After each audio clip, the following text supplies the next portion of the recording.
Inovação, segurança, programação, tecnologia, desenvolvimento. Começa aqui. Let's begin. DevSecOps. DevSecOps. O seu podcast de segurança em tecnologia.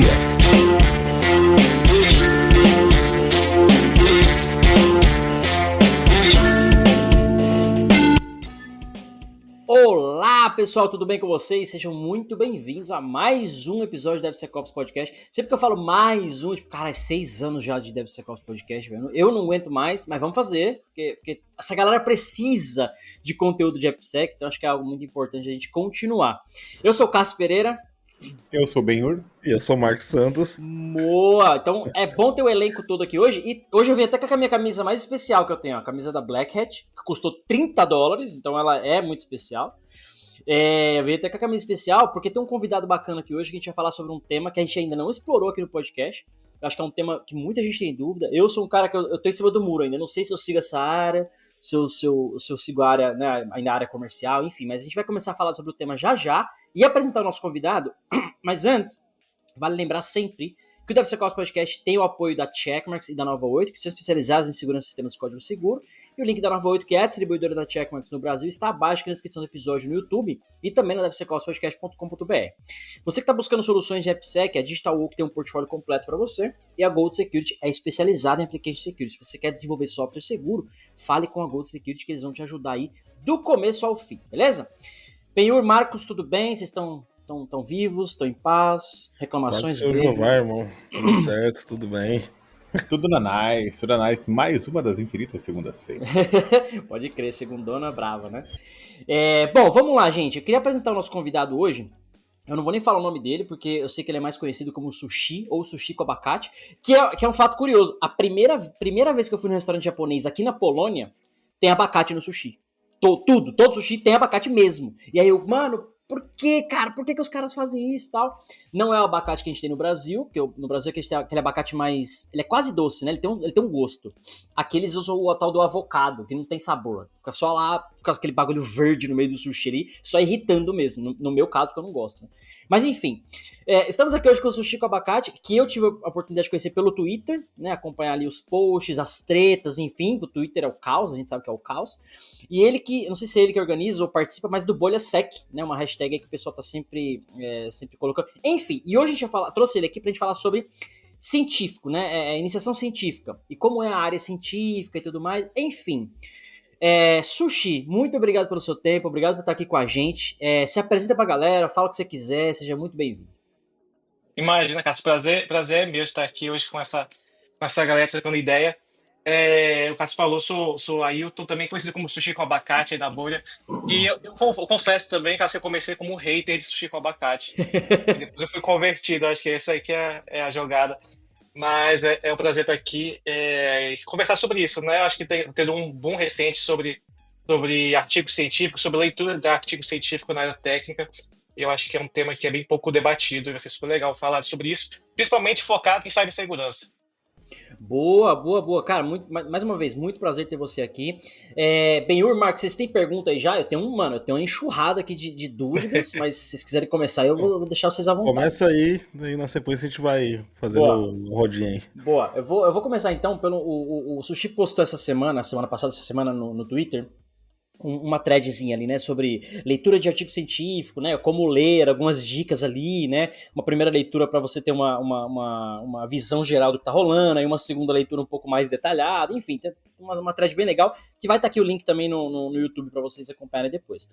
E quando eu vi isso, eu pensei, cara, eu tô com 20 anos de mercado, eu tive um contato na faculdade, eu fiz 2 pós, eu tive aquela matéria, assim, sabe, de iniciação científica, mas que é um negócio assim, cara, olha, tem que formatar na BNT, e para você escrever um artigo, tem que ter, essa é a estrutura do artigo, então, o título, o abstract, a descrição, não sei o que, não pode ter mais que tantas páginas, não sei o que lá, mas assim, não era um negócio que me empolgava, nunca tive vontade, nunca tive... até então, né, nunca tive essa aspiração, nossa, eu vou fazer um mestrado, vou fazer um doutorado, eu vou seguir a área acadêmica e tudo mais. Mas ao longo da carreira eu vi que isso é importante pra caralho e que é legal. Né? Aí, quando eu vim morar fora, eu vi que é mais legal ainda. Né? Aqui tem um incentivo um pouco diferente do Brasil, acho que é um tema que a gente poderia tocar também. Mas vamos lá, primeira pergunta. Sushi, você acha que no Brasil não é tão divulgado isso, ou, como eu falei, né, eu tive um certo contato, então é divulgado talvez não como deveria ser. Como é que você enxerga essa área científica em geral no Brasil? E como você falou muito bem na introdução, né, especificamente na área de cyber, né? Uhum. É interessante essa pergunta, Cássio, porque historicamente, né, a gente tem que as universidades públicas são talvez quem mais desenvolve e investe em pesquisa científica, né? E isso fica bem, essa matéria acabou ficando bem concentrada nesses círculos. E pior ainda, na graduação, a gente se vê esse modelo que você comentou, que é ensino basicamente a BNT, você tem que escrever capítulos, parágrafos de tantos caracteres, não pode estar com fonte Comic Sans, e essas regras que elas são detalhes que realmente são importantes, mas elas não abordam o núcleo da questão, né? Que é por que você está escrevendo aquele trabalho, qual a estrutura daquele trabalho, para quem você quer, que tipo de leitor você está focando. E aqueles 4 porquês, né? É o porquê, o como, o pra quê e o outro que eu me esqueci agora qual é. Mas você tem que ter isso em mente quando você está escrevendo um artigo científico, né? Uhum. Boa. E eu lembro que, acho que na época da escola já, eu tinha umas pinceladas assim, de escrever trabalhos. A própria BNT já era uma norma, coisa que a gente tinha que apresentar trabalho, tal. Uhum. Mas pelo menos na minha visão, é algo apresentado de uma forma tão chata que aquilo não te dá um tesão de, nossa, isso é legal, tal. Hoje, com anos de maturidade, eu olho, caramba, um artigo científico, eu sei a importância, sei pra que serve, tal. Mas lá atrás você não despertava algo, assim, sabe? Sim. Que eu acho que é um pouco do que tem hoje na área a gente fala muito de AppSec e DevSecOps, né? O Dev, ele tá focado em entregar e codar e as empresas nisso, e segurança ela vai ficando em segundo plano. Até que eles Sim. começam a entender, cara, mas peraí, corrigir uma vulnerabilidade é legal, ou fazer um scan do código é interessante. E aí começa a introduzir essas práticas. E acho que a iniciação científica, ou o estudo científico de maneira geral, ele poderia seguir nesse mesmo caminho, né? Tipo, olha, pessoal, talvez no passado você teve uma experiência ruim, você falou muito bem aí do sushi com abacate, você foi convertido. Eu hoje já não me incomodo mais, até porque não tem opção, né? Não me incomodo mais. Mas uma hora eu acho que eu vou começar a gostar. E acho que talvez seja esse sentido, né? De, puxa, é para isso que serve uma pesquisa científica, para resolver um problema, você vai criar uma nova solução. Eu sei que tem aí você pode explicar um pouquinho mais detalhes, né? Uhum. Eu sei que tem uma diferença entre o mestrando, o doutorando, o que um faz, o que o outro faz, mas você vai resolver um problema, criar algo novo que ninguém fez, você é o único, né? Então tem toda uma storytelling, né, do porquê fazer aquilo, para que fazer aquilo. Enfim, mas um outro ponto que eu queria abordar, de repente, seria a parte financeira, porque você falou, né, a universidade pública investe muito mais, e quando a gente fala desse investimento, o próprio pesquisador, eu imagino que tem uma bolsa, alguns eu sei que tem salário e tal, não sei como funciona a estrutura, mas eu sei que é mais ou menos assim, se quiser, também fica à vontade para falar, mas falta um pouco disso também na iniciativa privada? O que você acha? Com certeza. Antes de eu responder a pergunta, Cássio, eu vou dar um pouco de contexto, do meu contexto sobre isso. Eu acho que vai fazer super sentido. Manda. Eu comecei na área de cibersegurança em 2012 com iniciação científica. Na minha universidade que eu fazia, eu fiz engenharia de computação, tinha um grupo de pesquisa bem bacana de cibersegurança, que eu me interessei logo de cara e participei. Na época, a bolsa para o estudante de graduação fica dedicado, acho que era 300 e poucos reais. E que é um valor bem não generoso, né? Digamos paga assim. o café da manhã, paga o café da manhã.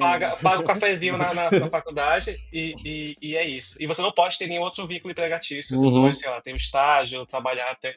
Você tem que focar basicamente no estudo 100%. E depois você aprende a base, né? Você tá bem um iniciante da ciência, você tá aprendendo ali como escrever um artigo científico básico, como fazer uma apresentação num fórum científico, coisas assim. É uma coisa que você vê muito menos, quase nada de ABNT, e vê mais sobre o método científico. Por exemplo, quando você escreve bem, você não pode fazer afirmações sem embasamento sobre elas, ou sem ter uma referência que te ajude a embasar aquilo, por exemplo. Esse tipo de detalhes. Depois que eu terminei a graduação, eu fiz o mestrado em cibersegurança também, e aí com uma bolsinha um pouco melhor, acho que na época era 1.200, para um graduado já ajudava bem mais a arrumar as contas de casa, considerando que um graduado de computação leva 5 anos para estar ali, e o mestrado geralmente nas universidades brasileiras leva 2 anos. Então você passa 2 anos com aquele recurso. Muitas vezes também providenciado com parcerias com instituições privadas. Então, por exemplo, no meu caso, a universidade tinha parcerias com a Samsung e com a Motorola. Não sei se pode falar o nome das empresas Olha, aqui, que mas eram empresas que tinham algum tipo de parceria para gerar material humano, né? Eles têm interesse em ter pesquisadores, ter pessoas qualificadas para isso. E Uhum. aí, depois disso, eu tô finalizando o doutorado, na verdade, em cibersegurança, e aí a bolsa que eu tinha era um pouco mais generosa ali, ficava ali uns 2.500. Então é o dobro da graduação, né? Uhum. E é engraçado eu falar esses valores, porque se você for olhar uma bolsa Erasmus na Europa, que é a bolsa para o pessoal da graduação, que vai fazer é o TCC deles, entre aspas, o TCC legal, de fazer intercâmbio, acho que na época que eu estava na Europa era 500 euros. Se você converter ali, ela dá mais que a bolsa de doutorado do Brasil, Uhum. para o pessoal que está fazendo TCC. Isso para um cara, fazendo essa comparação, um cara de doutorado no Brasil, ele já é um cara, eu não sei as idades, mas não é um cara tão jovem mais, né? Já passou dos 20 e poucos ali, né, para chegar num doutorado, eu imagino. Acho que Já Enquanto- tá em uns 20 30, muitos. né? Então, enquanto que um de 20, por exemplo, eu imagino que já seja graduando na Europa, que vai estar ganhando 500 euros. Né? Um 20 e poucos ali saiu da escola, já tem para graduação e tal. Então essa é uma Sim, parte que exatamente. desmotiva um pouco, né? Porque eu imagino que, acho que no mestrado também você tem essa obrigação de 100%, né? Você não pode ter trabalho ainda, né? Ou já pode? Não, depende muito. Aí, no mestrado começa o meio termo. Hum. Algo recomendável você não ter, mas se você trabalhar numa área que pode se relacionar de alguma forma, pode contribuir com a sua pesquisa, e você tiver um pesquisador, um orientador que aprove, você pode. Tá, entendi. Ou seja, tem uma série de sorte, não vou chamar de sorte, mas tem uma série de fatores aí que pode falar, cara, Tem você esses fatores. vai ter que viver com pau e 200 aí e acabou. Não reclama. E isso justifica muito a fuga, porque a gente vê muito pessoal falando da fuga dos pesquisadores do Brasil, né? Uhum. A gente vê que realmente é bem difícil a questão financeira dos pesquisadores do Brasil. Uhum. E quem tem apoiado bastante isso realmente as parcerias com instituições privadas, que tem dado esse gás. As bolsas, quando existe bolsa de instituição privada, as bolsas são geralmente mais gordas. Uhum. E o problema é que elas não cobrem tudo, né? Um projeto de um ano, um lance de um ano, você vai contribuir, fazer uma publicação, fazer realmente um avanço, e acabou, tchau, muito obrigado. Uhum. E segue nesse modelo, né? E aí você comentou sobre os requisitos de mestrado, né, e doutorado. O mestrado tem requisitos bem específicos, inclusive o mestrado do Brasil é um dos reconhecidos como um dos mais difíceis, porque em vários países meio que a pessoa faz a graduação e o mestrado juntos, Uhum. quase juntos, né? Uhum. Tipo, no final da graduação, a pessoa faz mais 6 meses, um ano, e pega os 2 diplomas juntos. No Brasil é diferente, você precisa terminar a graduação 100%, Uhum. e aí você tem depois disso você faz o processo para o mestrado, faz a prova, entra, faz uma série de cadeiras, de disciplinas, e aí você começa a trabalhar na sua pesquisa. E aí, os objetivos dependem de instituição, mas geralmente você tem que fazer uma publicação em conferência de status superior, que chamam, no Brasil existe a CAPES, que ela meio que ranqueia tanto instituições quanto fóruns, journals, publicadoras, né? Uhum. E aí você tem que fazer uma publicação num fórum, então numa apresentação, do que ele considera de alta qualidade nesse ranking deles. E aí, Cara, doutorado, bem rápido, vou finalizar bem rápido. Pode falar. O doutorado ele é mais específico, é mais rígido, então você tem que fazer uma publicação realmente longa num periódico de status superior. Então, um journal realmente 10 páginas, 12 páginas, de algo que realmente avance o estado atual do seu campo de estudo. Então, no mestrado, por exemplo, é mais simples você fazer uma melhoria, um ajuste, você aplicar uma técnica em outro campo, por exemplo. No doutorado, você tem que realmente trazer algo novo, algo significativo para a sua área. Eu ouvi falar que você pode pular o mestrado, faz sentido isso? Da graduação você doutorar direto? Pode fazer isso? Em teoria, pode. Você ter o mestrado não é um requisito na maior parte das instituições para você fazer o doutorado. Ele só é altamente recomendável. Eu ouvi isso, porque o negócio suga sua alma, vamos chamar assim, de um jeito que o doutorado vai ser mais fácil você passando pelo processo do mestrado. Porque você já vai até ter uma pesquisa, você vai talvez avançar naquilo, então faz mais fácil, né? Então, com certeza. Isso te prepara bastante, realmente. Exato. Psicologicamente, principalmente. Pra você ter ideia, eu tô fazendo. Que é uma das últimas etapas agora, que é essa publicação. O processo de revisão do vai e vem leva mais de um ano. Você manda o papel, o cara revisa, fala, ajusta aqui, te devolve 3 meses depois. Você devolve para ele e fica nesse vai e vem durante meses, anos. Então, realmente, o psicológico afeta bastante. Você comentou essa parte do não trabalhar, ou depende da restrição e tal. Eu lembro quando eu fiz minha pós em forense, na verdade, que foi na área de segurança, na Mackenzie, em São Paulo, que já é uma instituição privada, que já é uma instituição Sim. cara. Um dos professores, ele estava doutorando ou mestrando, não lembro agora, e a aula praticamente era de biometria, né?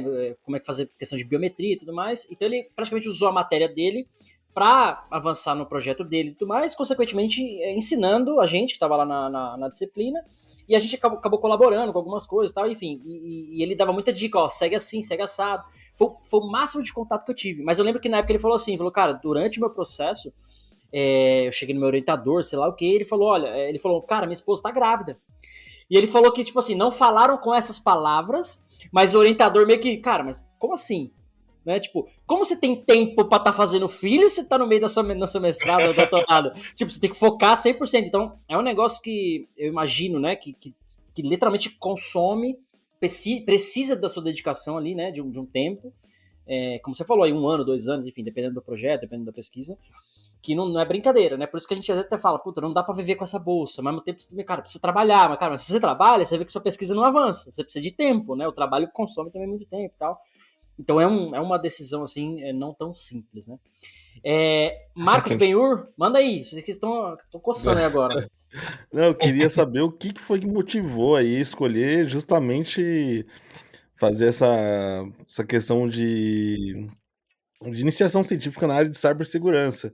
Qual foi a principal motivação? Eu sei que você gostou tal do grupo, mas o que te inspirou a entrar em cibersegurança? Já tinha ouvido falar antes? Como que foi esse processo? Não, legal, ótima pergunta. Eu tenho uma resposta na ponta da língua, inclusive. Acho que eu sei qual foi o episódio exato que me puxou para cibersegurança. Mas antes disso, o grupo de cibersegurança na minha universidade realmente ele é bem forte, ele é bem grande, bem ativo.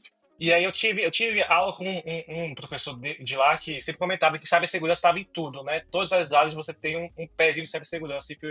Talvez isso tenha sido a primeira coisa que me acendeu um alerta ali de que talvez fosse uma coisa legal. Mas o que realmente me puxou foi um blog que eu li. Infelizmente, eu acho que esse blog não existe mais. Sobre uma vulnerabilidade IDOR no iFood. Então, eu achei aquela explicação a coisa mais simples possível e mais impactante. E eu fiquei, assim, realmente encantado por aquela classe de vulnerabilidade.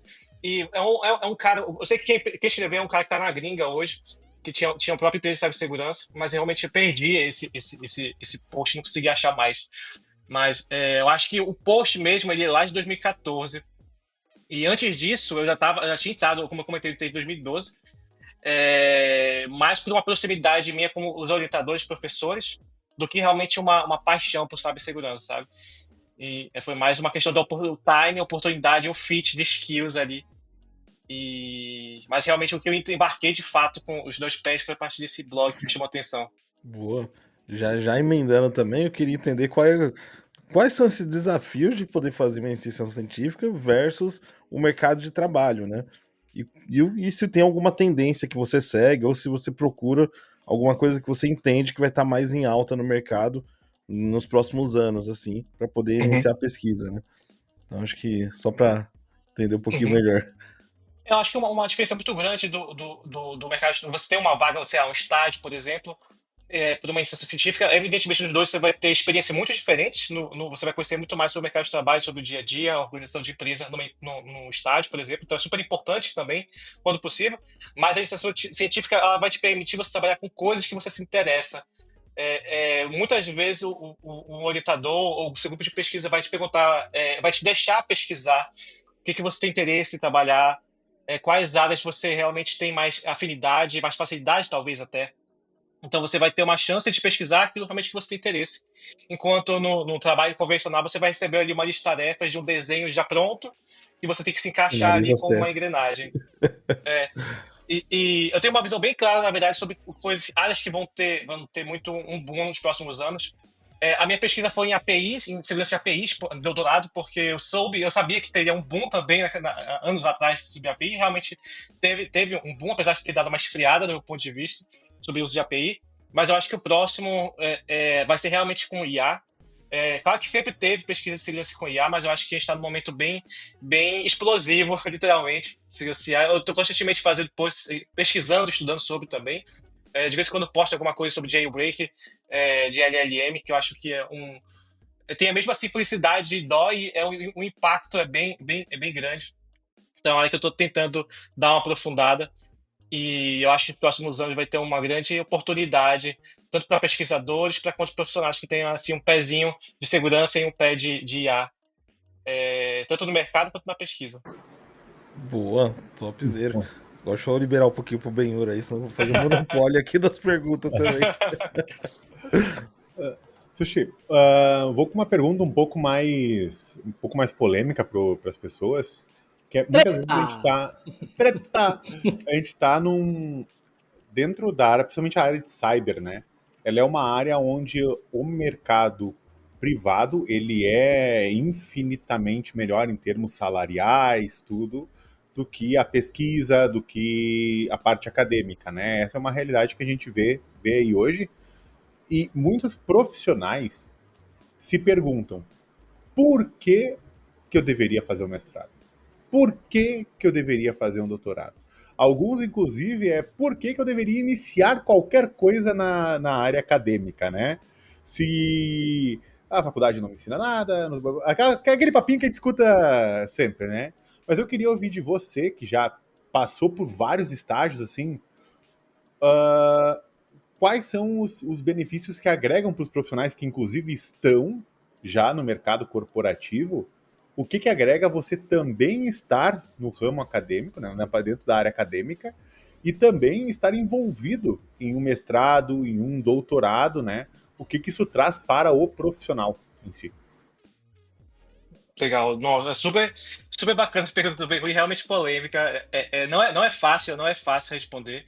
Que os profissionais geralmente entram por motivos diversos na pesquisa e na academia de forma geral, mas eu tenho um ponto de vista sobre isso que também relacionado com um post original que eu fiz até sobre leitura acadêmica, que tem a ver com o paper do DeepSeek. Vocês perceberam que teve, não sei se o pessoal que acompanhou, teve um boom, todo mundo comentando sobre DeepSeek, várias pessoas tentando ler o artigo, chegando a conclusões diferentes a partir do artigo, né? Quando a minha visão, meu insight sobre isso quando a gente está trabalhando numa proximidade da fronteira da sua área, talvez no ponto mais avançado, do estado da arte, o ponto mais avançado, não tem curso, não tem vídeo no YouTube ainda, não tem blog post. Talvez você ache uma thread ali resumida do Twitter, no Blue Sky, mas o conteúdo, de fato, muitas vezes, a gente está nesse momento de virada, de explosão de uma área nova ou de uma tecnologia nova, a gente precisa buscar beber na fonte, né? E eu acho que esse é exatamente o caso da DeepSeek. Muitas pessoas tiveram seu primeiro contato com o artigo científico, talvez, por causa dessa explosão da DeepSeek, e o único lugar onde tinha a fonte era o material original, de fato, que é esse paper, né? E como eu comentei na thread, muitas pessoas talvez acham que sabem ler artigos científicos, mas nunca tentaram, né? Tipo, como ler um jornal, como ler um post da Folha, tudo a mesma coisa. E na verdade, a realidade é um pouco mais dura do que isso. E o meu ponto é que talvez quanto mais cedo você consiga ter contato, mesmo que você não precise chegar no nível de mestrado, doutorado, talvez a iniciação científica, ou você mesmo ter o interesse de pesquisar por conta própria, mesmo porque é claro que o título vai te ajudar profissionalmente em algum momento, mas se você busca ser capaz de ler e se aprofundar em temas que não estão ainda no mainstream, talvez seja o único caminho de você conseguir se aprofundar nesses tópicos, né? Que não chegaram no mainstream ainda. LLM mesmo é um tópico que já era bem batido na academia, já era bem conhecido, antes de ele ter sido conseguido implementar em larga escala, como foi, né, recentemente. Então, já é uma área que tem 15 anos já de pesquisa. Pesquisadores já conheciam ela, estavam cansados já de ler sobre, quando ela realmente teve esse boom. E talvez se botar na frente numa questão de mercado seja um motivo legal de pensar por que as pessoas poderiam se aprofundar na área científica de fato. Hoje, eu até comentei, né? Eu fico em cima do muro, há uns anos já tô em cima do muro. Cara, eu vou lá fazer um mestradinho, não vou fazer, tem filha pequena, tem uma pá de coisa correndo, eu sei que é foda, então. E é justamente por esse motivo, de você falar, cara, eu vou estar à frente, eu vou ver coisas que ainda não saíram, eu vou estar literalmente como algo pessoal, assim, né? Até como um desafio, cara, vou fazer um negócio, né, num nível acadêmico, científico acadêmico, que seja relevante, ou óbvio, é relevante, né? Ninguém faz nada inútil, entre aspas, mas coisas que vão me me fazer a crescer um pouco mais, a pensar diferente, como você falou muito bem, aprender a ler. Cara, para pra pensar, a pessoa não sabe ler direito, né? Ler artigo científico, então, o cara já é um semideus, porque... Então, assim, literalmente você vai desenvolver outras habilidades que naturalmente você talvez não conseguiria em outra área, né? Como pesquisador independente, talvez, mas você, né, abre, pesquisa, faz, monta, mas, como você falou, não tem uma metodologia, não tem um guia, cara, é essa linha de pesquisa que faz sentido. Mas, enfim, eu queria fazer uma outra pergunta também, e até os meninos complementarem aí. Antes da pergunta... DevSecOps. Dá uma quebrada na nossa voz aqui. A pergunta é a seguinte, você comentou um pouco de... você vai trabalhar com o que você quer, não necessariamente com o que você quer, mas com coisas que você gosta, talvez tenha até mais facilidade, etc, etc. Eu lembro que uma das coisas que me afastou um pouco, não lá atrás, mas um pouco mais, quando eu comecei a olhar para isso e tudo mais, foram os temas. Eu era desenvolvedor, depois virei AppSec, então tem um foco muito, muito exclusivo no código, vamos falar assim, no software, né? E eu via eu morava, sei lá, a 10 metros da Universidade Federal do ABC, em São Paulo. Né, uma universidade que tinha também bastante incentivo e tudo mais. E as linhas de pesquisa lá era Network Security, ou visão computacional, que é algo, né, muito forte, tá? Ou, tipo, cara, mas cadê o AppSec, né? Cadê o código? Cadê as coisas que eu sei, né? Parecia algo meio fora do que eu conheço, ou fora do que eu gosto, vamos falar assim. Então eu falava, não vou fazer nada, não vou ver nada não, porque não tem o curso que eu gosto, não tem a linha de pesquisa que eu gosto. Como é que é isso? Literalmente você escolhe o que você quer ou não tem uma linha de pesquisa, você tem que abrir uma, a menos que você seja PhD, você não abre nada, né? Mas como é que é isso? Eu tenho que achar uma universidade mesmo que talvez tenha uma linha de pesquisa que você queira ou que você se identifique melhor? É assim? É engraçado isso. Eu não sei se hoje é assim ainda, mas antigamente os estudantes estavam sempre loucos por codar, né? Falavam, quero codar, quero escrever código, quero escrever aplicação, quero ver uma janela abrindo, mostrando o que eu fiz, né? E na minha época também era assim. O X da questão, na verdade, é que na pesquisa, na ciência, a implementação é a prova da sua teoria, né? É a prova daquilo que você imaginou realmente funciona. Então ele não é o foco. O foco é mais o seu algoritmo, digamos assim. E isso é real, realmente. Apesar do desenvolvedor ter geralmente muitas vezes tem amor ao código, a escrever. Isso aí é só um detalhe da pesquisa, e geralmente fica lá para o final, quando você precisa provar realmente o seu ponto. E sobre as áreas de pesquisa, esse realmente é um ponto complicado, porque você tem que pensar que você vai ser orientado por alguém, um orientador, que é um professor que deve ter alguns anos de experiência. E ele só consegue te orientar de forma efetiva se for uma área que ele conheça. Ele não vai conseguir te orientar e te indicar matéria de referência, etc., de uma área que ele não conhece. Então, sim, se você tiver interesse numa área, por exemplo, X, que não está dentro das capacidades da sua instituição de ensino, provavelmente aquela instituição não vai conseguir te ofertar aquela área de pesquisa. Isso, principalmente, quando a gente fala em iniciação científica.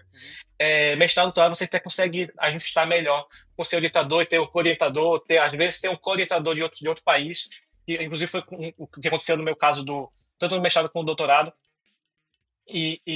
Mas na iniciação científica, realmente é bem difícil. E outra coisa da iniciação é que você não consegue, eu imagino, na maior parte das instituições, você está matriculado em uma instituição e fazer iniciação científica em outra. Eu pessoalmente não conheço um caso desse. Então você realmente fica limitado das possibilidades da sua instituição naquele momento.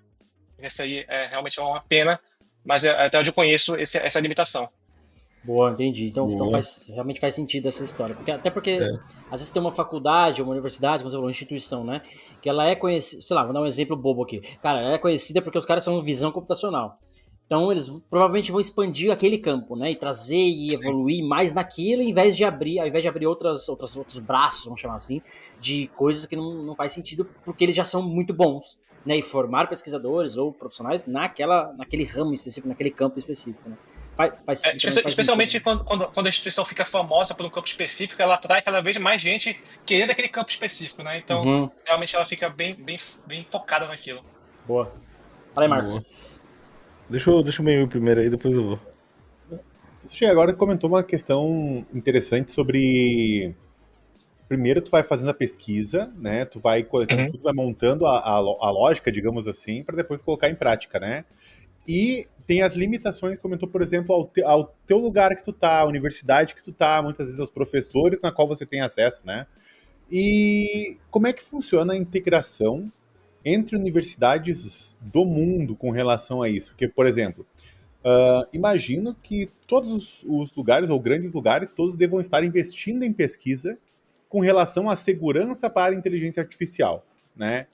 E aí imagino que talvez 2 pessoas, ou 2 professores, ou 2 mestrandos, doutorandos, tenham uma ideia de fazer algo, mas estão desconectados. Cada um está em algum lugar do mundo pensando na mesma ideia. Como que funciona essa troca de conhecimento entre as universidades para pesquisas relacionadas ou até mesmo similares, né? Como é que funciona isso? Legal. Não, tem dois cenários, basicamente, que são pesquisas concorrentes, que estão acontecendo ao mesmo tempo, e uma pesquisa concorrente baseada numa pesquisa que já foi finalizada.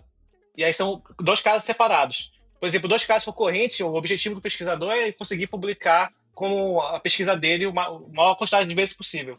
E dos 2 é o mesmo. Então, eu imagino que a colaboração é um pouco mais complicada nesse cenário, apesar de ser possível muitas vezes. Por exemplo, compartilhar base de dados, compartilhar questionários, por exemplo. Isso pode acontecer, e acontece de fato, principalmente nas instituições do Brasil. Agora, no cenário de você quer colaborar baseado numa pesquisa que já foi feita e finalizada, já foi publicada por um autor, aí é muito mais fácil. Nas experiências que eu tive, geralmente os pesquisadores são super abertos a isso, mesmo porque eles ficam felizes. Imagina uma pessoa do Brasil ler o trabalho de uma pessoa do Japão, e você está contactando a pessoa, realmente é uma pessoa que está publicando, é bem legal. Isso, você saber que está sendo lido, saber que seu trabalho está ajudando realmente a pesquisa de outras pessoas. Então, nesse segundo cenário, é muito mais fácil e simples a colaboração. E tem um terceiro caso que eu não comentei, é quando precisa de alguma coisa relacionada com verba, né? A verba realmente prejudica tudo. Quando tem verba envolvida, realmente a situação fica bem mais difícil. Mas até chegar nesse momento, uma colaboração, por exemplo, de compartilhamento de conhecimento, de trabalho, às vezes o pesquisador não publica todos os detalhes no artigo dele, mas ele deixa em aberto para quem precisar poder contactar diretamente ele, e ele compartilha, por exemplo, o dataset dele, alguns detalhes implementacionais que não foram publicados. Isso acontece muito. E realmente as pessoas tendem a ser bastante abertas nesse sentido. Não sei se Boa, consegui responder boa. 100%, viu? Não, boa, faz sentido. Até porque Boa. o Beber falou muito bem, sem essa colaboração, é quase que a mesma universidade num país, em um outro país, fazendo a mesma coisa, Sim. em vez de juntar, por exemplo, unir forças e avançar ainda mais num campo do que ficar brigando para quem publica primeiro. Eu tenho uma história boa para isso, Cássio. Manda aí. Foi no meu mestrado, eu fazia uma pesquisa sobre anti-instrumentação binária dinâmica. Não sei se vocês lembram, já viram o FRIDA. Antes de existir o FRIDA, tinha uma solução da Intel, que era o Intel PIN, que fazia a mesma coisa, só que usando C++. E aí tinha um cara, a minha área de pesquisa era anti-instrumentação, é como detectar, como a aplicação detecta que ela está sendo instrumentada. E aí tinha um cara na Espanha que tinha uma pesquisa já bem avançada sobre isso. E tinha escrito vários códigos, vários artefatos para ajudar desenvolventes, tipo como se fosse anti-VM, anti-debug, essas coisas. E aí o que eu fiz foi escrever um e-mail para ele perguntando detalhes sobre isso, perguntando mais sobre as questões de trabalho futuro, como estava a pesquisa dele. E ele foi super feliz em me responder. E mais do que isso, ele ofereceu, caso eu tivesse interesse em fazer o intercâmbio para lá, ele ajudaria com sei lá, matrícula na universidade, como chama? A questão de visto, essas coisas todas, a universidade dele ajudaria a prover. E aí a minha universidade, a UFAM, ela tinha um projeto na época porque não sei se você sabe, mestrado não existe mestrado sanduíche. Você consegue fazer a pesquisa fora por alguns meses e voltar, mas ele tem nomes dependendo da instituição. E aí, devido a esse e-mail que eu troquei com esse pesquisador, eu mostrei para o meu orientador, o orientador levou para a direção da universidade, e eles conseguiram me dar uma bolsa para passar 3 meses com esse pesquisador lá na Espanha, aprendendo com ele como é que ele fez aquele trabalho dele, e eu consegui trazer essas coisas e aplicar no meu trabalho e publicar. E esse é meu trabalho, que inclusive tem mais leituras, foi graças ao e-mail que eu mandei para o cara perguntando, quase conselhos de como ele fez certas coisas e o que ele pretende fazer no futuro. Não, e sensacional. Aí, eu passei lá esses 3 meses, fui 2 vezes, na verdade, na Espanha. Passei a primeira vez, fui no mestrado, depois fui de novo no doutorado. Eu passei 6 meses no doutorado nessa mesma instituição, que é a Universidade de Saragossa.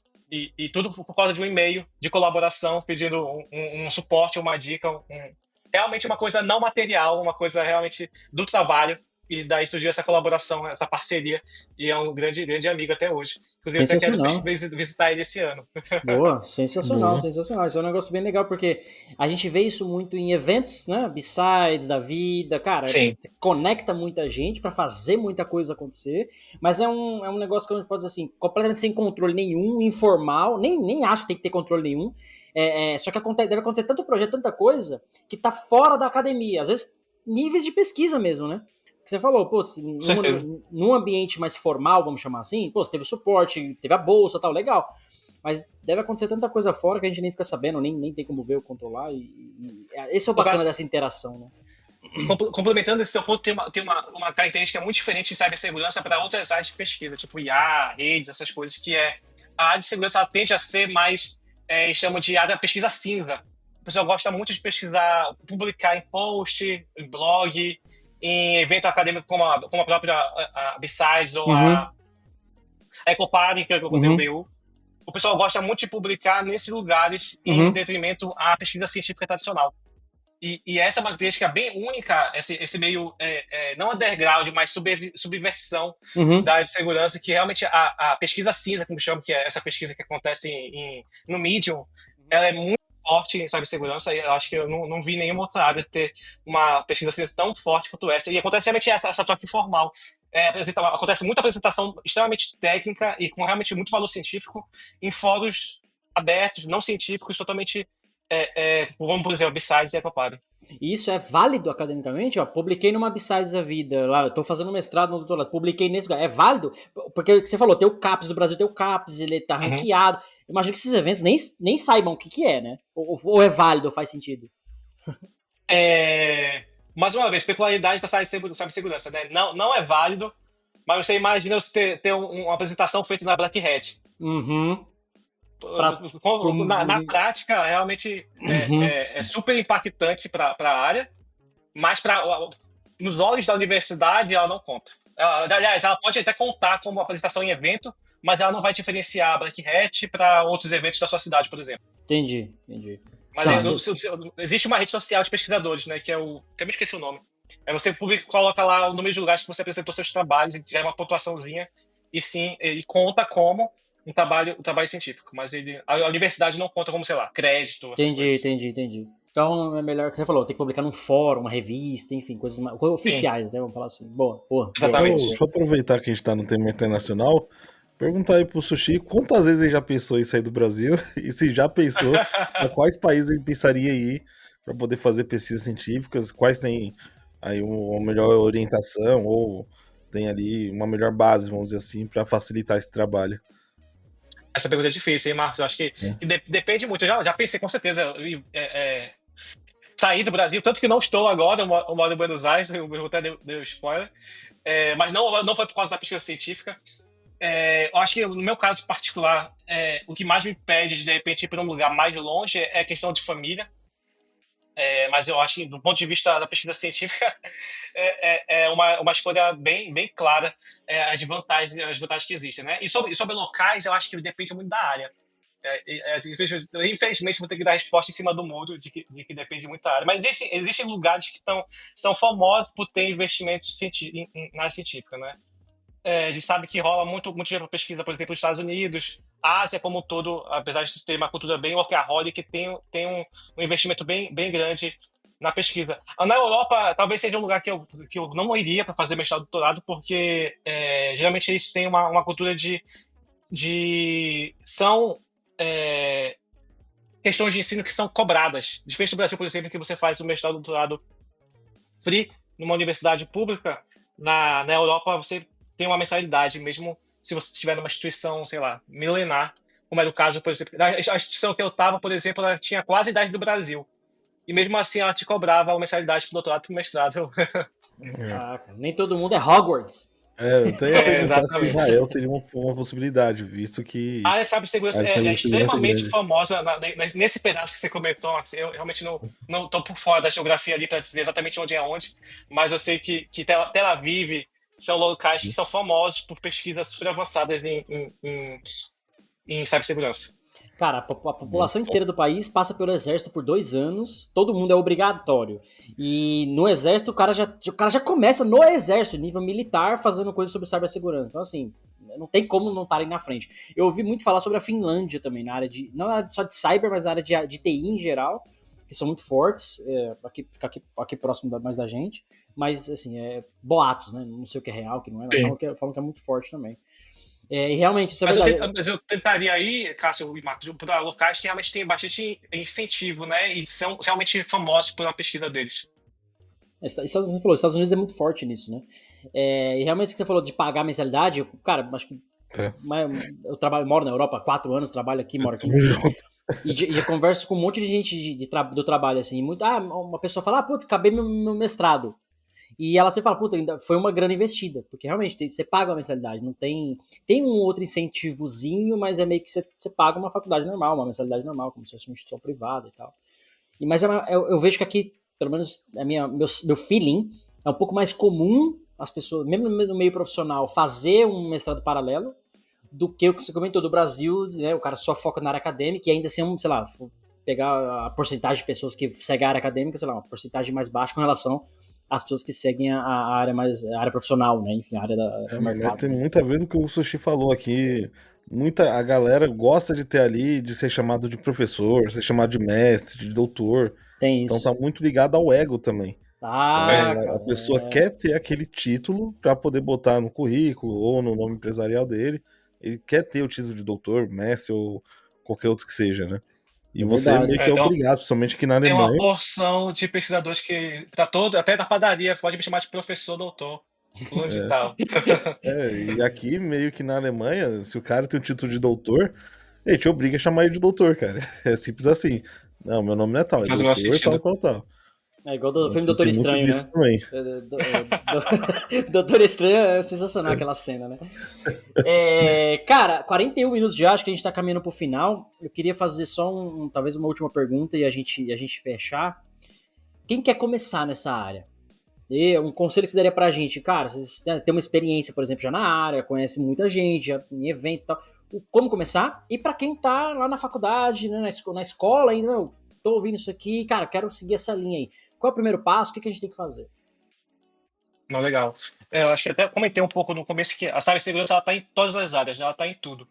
E acho que, querendo ou não, a gente acaba, quando começa a conhecer um pouco mais de tecnologia, se identificando mais com uma área ou com outra. E a pesquisa acadêmica, especialmente, ela é aplicável em qualquer setor, né? O que você aprende estudando, por exemplo, redes, na pesquisa, você consegue depois aplicar, sei lá, IA, em programação, em educação.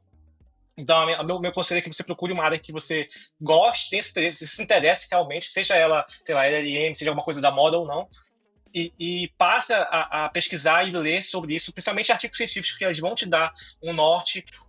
Cada área tem particularidade, por exemplo, a área de IA, por exemplo, usa muito tabela de falso positivo e falso negativo. Então, tem esses jargões específicos de áreas, conhecer isso. E esse conhecimento que você vai ter, ele não vai estar preso naquela área. Depois, se você tiver interesse e quiser migrar para outra coisa, você vai conseguir com facilidade.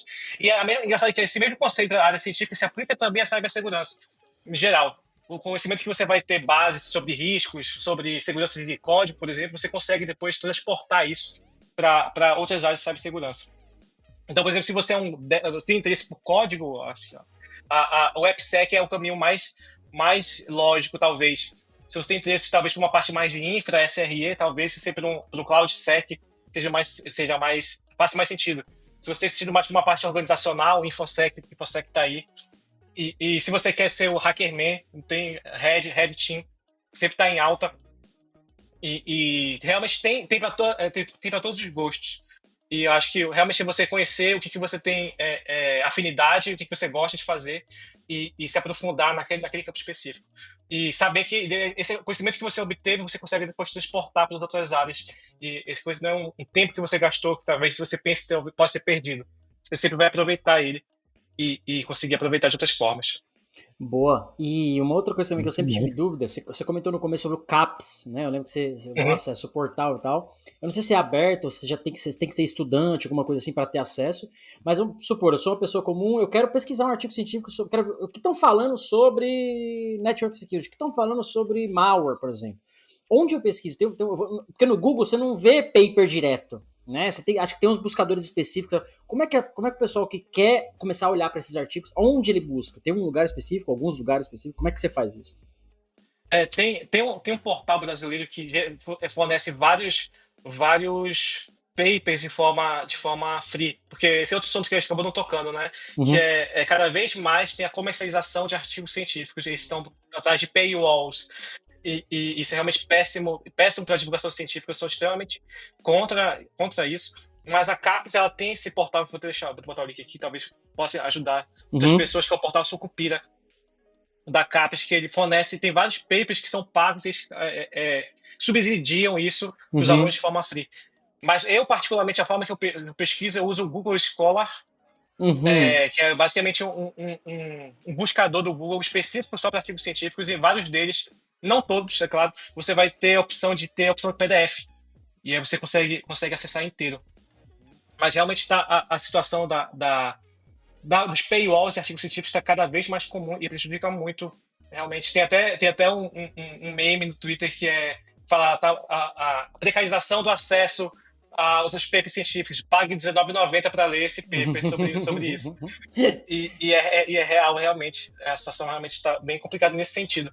É uma preocupação de muitos pesquisadores. O próprio acesso, você consegue ler só o resumo, o título dos pesquisadores, às vezes referências, e você realmente está preso ali por uma paywall. Isso, inclusive, o que ajuda bastante é você estar vinculado a uma instituição. Geralmente as instituições têm parcerias com as publicadoras. Então, por exemplo, se você fizer o login pela sua instituição, você tem acesso a vários papers que Aham. são cobrados, por exemplo. Saquei. Eu lembro que o. Caramba, como é que é aquele contexto? Até, por exemplo, eu quero fazer uma pesquisa sobre área X. Eu ter acesso a pesquisar, eu já vou saber, porque eu já tenho a pesquisa nessa área, já está muito avançado, eu não tá, nem vou me envolver nisso. Ou então, como você falou, vou num nível de doutorado, porque eu preciso, né, avançar naquela área e tal. Só esse acesso acho que já guiaria a pessoa o que ela fazer ou como fazer, só de você Com saber se já tem certeza. coisa ali ou E, não. e na metodologia científica, de fato, o primeiro passo é você entender como está o cenário atual, né? Quais são as lacunas, o que foi feito, o que ainda não foi feito. Então, você realmente limitar esse acesso prejudica a ciência como um todo. Sim, é absurdo, cara. Bom, enfim. Jovens, mais perguntas aí pra gente fechar? Pergunta Cara, simples, não vem perguntas tem perguntar história bastante, de quando o cara nasceu e mas tal. Eu tenho, eu tenho uma simples. Sushi, aqui no Brasil, pelo menos, a gente tem uma síndrome terrível de se achar muito inferior a qualquer outro lugar do mundo, né? A gente tem esse problema cultural aqui. E na tua visão, o que que nós somos bons dentro da área, que é uma qualidade que a gente deveria explorar mais dentro dessa parte acadêmica? Acho que tem uma diferença muito, muito grande do pesquisador brasileiro pro gringo, de forma geral, que é a mesma coisa que acontece pro dev. O dev, geralmente, ele tem brasileiro pro gringo. Ele consegue se desenrolar de problemas sozinho, com mais facilidade, do meu ponto de vista. E é uma coisa ruim. Agora, uma coisa ruim que ajuda o workaholic do pesquisador brasileiro. Então, o cara vira à noite, trabalha fim de semana. A pessoa que pesquisa, por exemplo, e tem trabalho, não tem horário fixo definido para quando ela vai começar, ela vai terminar. Então, acho que essas duas características são diferenciais bem grandes de um pesquisador gringo para o brasileiro. O gringo geralmente vai ter um horário definido, vai trabalhar naquele horário, fechou o horário, tchau, vou para casa, vou fazer outras coisas. O que é bom, tem salário positivo, é saudável, mas o pesquisador brasileiro tem essa questão realmente primeiro, conseguir se resolver seus problemas sozinho, com mais facilidade, e essa questão do workaholicismo, até certo ponto saudável. Acho que são diferenciais que realmente marcam na pesquisa que acontece no Brasil para o resto do mundo.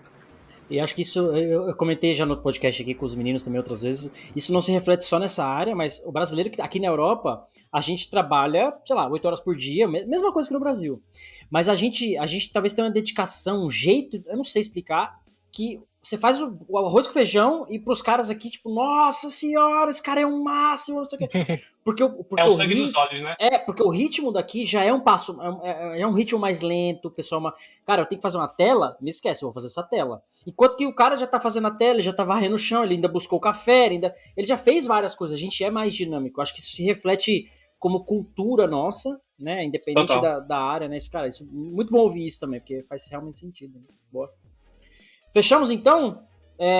Sushi, você quer comentar alguma coisa?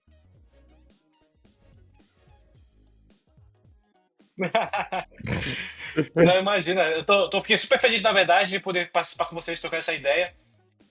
Acho que só o meu pedido acompanhe a Bolha Sec, inclusive você comentou a Bolha Sec, eu criei a Bolha Sec, está com a newsletter também agora, que eu separo semanalmente últimas notícias e acontecimentos de cibersegurança e tento dar uma visão minha do que eu achei mais interessante. Então, acessem, sigam. E é isso, agradecer a vocês pelo papo, agradecer a você que está assistindo também. E é isso, gente. Boa, acho que jogou uma luz, assim, bem legal no campo, né, para o pessoal ir buscar, aprofundar umas coisas. Para mim, pessoalmente, inclusive, acho que os meninos também foi esclarecedor. Os links aí que ele comentou do Bolha Sec, a thread que eu comentei lá no começo, vão estar tudo lá no YouTube, no vídeo, que vai pro ar hoje é dia 3 de fevereiro, vai pro ar dia 5 de fevereiro. Se você tá ouvindo isso no futuro, olha como a gente estava dedicando o tempo lá no passado, imagina que tá 50 anos lá na frente, olha que legal, né? Enfim, quer falar, Marcos? Tá com o dedinho no gatilho aí? Não, só ia falar que foi bem esclarecedor. Tem muito mais dúvida, acho que tem que ter uma parte 2 aí. Boa. Porque o tempo, senão a gente estoura muito tempo aqui. Boa. Mas tem mais perguntas aí que vai ajudar mais ainda a entender um pouquinho melhor a área. Show. Então acho que é isso, pessoal. Obrigado pelo tempo de vocês. Sushi, mais uma vez, obrigado pelo seu tempo. Eu sou o Cássio Pereira. Imagina. Eu sou o Benhor. E eu sou o Marcos Santos. E o nosso amigo Ailton, oficialmente. Ailton. Da onde que você é no Brasil? Que eu vejo que você tem um sotaque... Manaus. Eu sou de Manaus. Você tem um sotaque... Cara, eu tô tentando identificar de onde é. Eu já ouvi esse sotaque, eu dei aula em Manaus uma época. Eu conheço esse sotaque, mas não é tão simples de identificar, né? É difícil de acertar o sotaque, sim. Tô umas misturas ali. Boa, pessoal, então a gente vê na semana que vem. Um abraço, valeu. Valeu, beijo Valeu, de pessoas. luz. Um abraço. Termina aqui DevSecOps. O seu podcast de segurança em tecnologia.